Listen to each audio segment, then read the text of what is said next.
always been interested in trends in the economy. Also, it's important to know what's going on as a pastor in order to be able to minister better to people. And also, maybe this could be a help to parents as well. I want to talk today a little bit about Web 3.0 and the metaverse.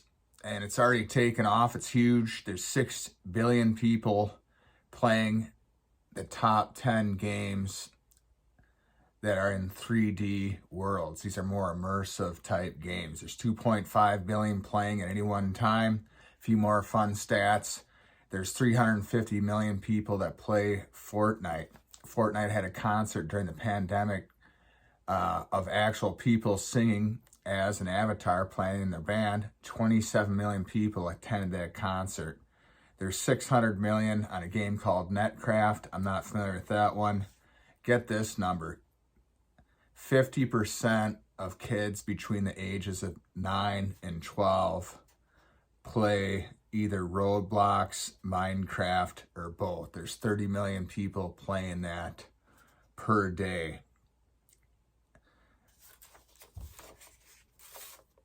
There's 60 million metaverse projects that happened this year. Metaverse is, there's hundreds of thousands of destinations already. You don't necessarily have to wear a headset for that. PCs and phones are used in the metaverse as in 2D screens. And about 45% of people play in that type of a scenario using a PC or a phone. They say it's looking like it's going to be a $9 trillion industry. So I want to just mention what Web 1.0 is, what started out, 90s, 2000, where you just go to a web page, it's got some information, you had the search engine. Web 2.0 is when the companies got really big. They started having their own servers, huge warehouses of them that are cooled. And Web 2.0, you can probably summarize with us being able to use like Facebook, Google, these different websites for free. The actual cost is everything that we do online is collected by them and then sold to advertisers. That's why one of the reasons why they need a lot of storage. Another characteristic of Web 2.0 is the goal of a lot of these bigger type companies that took over, that give us these free services. The goal is to keep us on their website scrolling as long as possible. So you'd look at Facebook, Twitter, Instagram, YouTube as some classic examples of that. They want us on them as long as possible. While we're doing that, they're collecting more information about us, what we like, what we dislike, and they're able to sell more information about us to advertisers through data collection. Web 3.0 is already here. That's where that's the platform of these games. So it's supposedly decentralized, as in Web 2.0 is centralized on these big companies, and what they use to build Web 3.0, it's built on blockchain. I can't go much further into that because it's over my head. I can listen to things about it, but you can only take things so far if you're not a computer guy.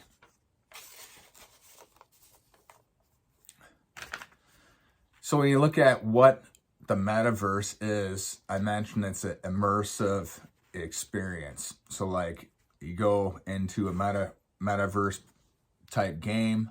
Some of them are games, some of them are worlds. There's like 4 main metaverse worlds right now with a very large number of participants. So when you go into one of these worlds, you can, for example, buy digital real estate. I want to say it was about $550 million made on digital real estate. Like one example is Snoop Dogg bought digital real estate on one of these platforms.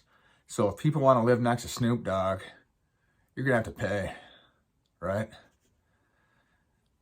So then within these metaverses, you can do essentially whatever they offer. And an example would be, like, let's say you want to go see an art gallery in London. You actually go there within this digital world. You can see everything. There's other people there. You can interact. Then you can go to a comedy show live. You can go to concerts in the metaverse.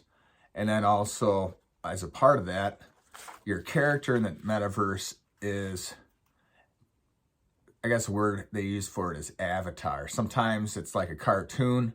As we progress, it's going to look even more real. So if I want to go into a metaverse and be a ferret, I can do that. If I want to change my appearance, perhaps more attractive, something like that, you can do that as well. And as it gets better and better, I would lean towards people are going to stay in these worlds longer and longer.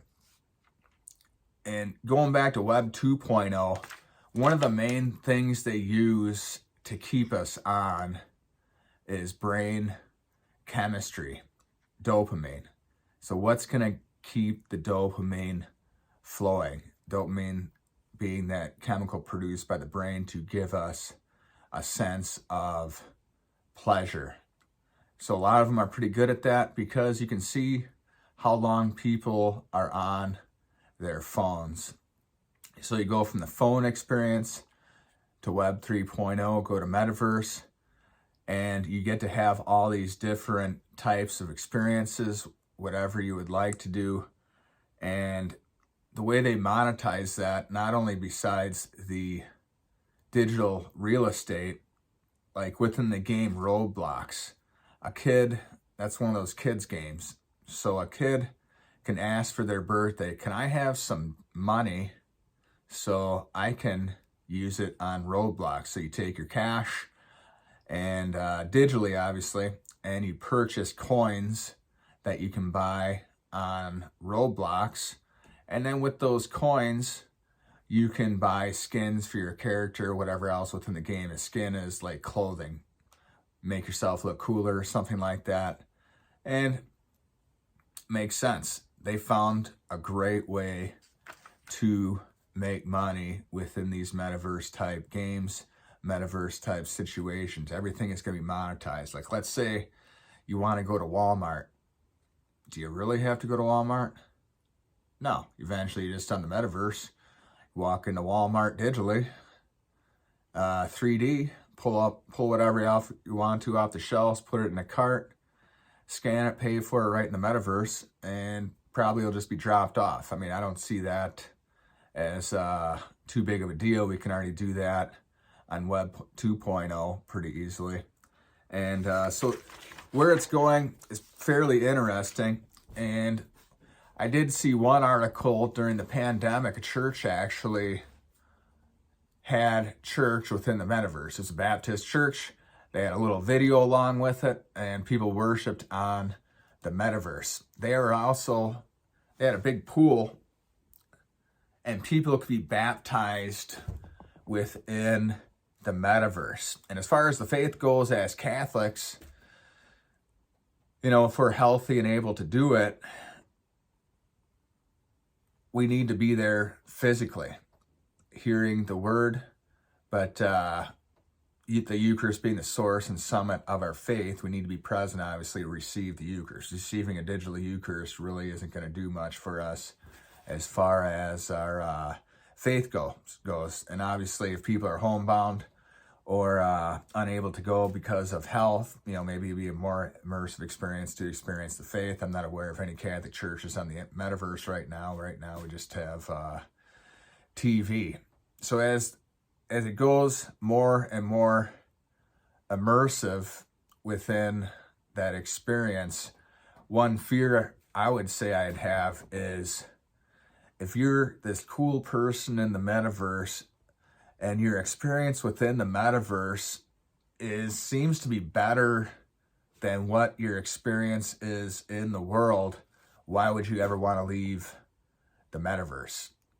I mean, you get more dopamine hits all the time. We can already see with the phones, as I mentioned. And so that's a interesting thing. One movie I saw about it is Ready Player One. Most people are playing, and they tried to have it so people didn't play on Sundays towards the end. I saw one other movie where there was kind of dystopian. There was 4 different metaverse companies that worked in concert with the government. People thought that there were like 3 types of people. You had some people that were in the metaverse 100% of the time, some people that were kind of in and out, and some people that didn't go on at all. And some of these people that didn't go on at all felt like we need to free these people from being online in the metaverse all the time. And it didn't work out well for them. They almost destroyed one of the companies, but then when the people found out that their world that they live in, the metaverse, was going to be destroyed, they came and took out the people who were trying to free them. So I think there's definitely positives and negatives with new technology. On a personal level, I don't like new things. I like learning, but I'm really not interested in participating in that type of technology. Not because I'm saying it's bad. It's just I've essentially just decided I'm done. I like learning. I don't really want to deal with that stuff and figure out how to do it. I'm not big into new stuff. I don't know how old this flannel is right here. So anyway, you guys have a great day. Just something maybe to think about as, raising kids, visiting grandkids. And maybe, one positive takeaway would be maybe when you're around your grandkids as grandparents or parents, keep on teaching them physical activities outside, maybe passing on some of the great knowledge that you have about fixing things. There's a lot of different things. I know my niece really likes sewing, surprisingly. My mom has been showing her how to do that. That's a great skill to have. There's a lot of good skills that we can pass on. And the reality is they're probably going to have to be online for work, different things. But there's a whole nother world that's beautiful besides staring at a screen or eventually staring into a pair of virtual reality goggles. Amen. Hallelujah. Have a good one.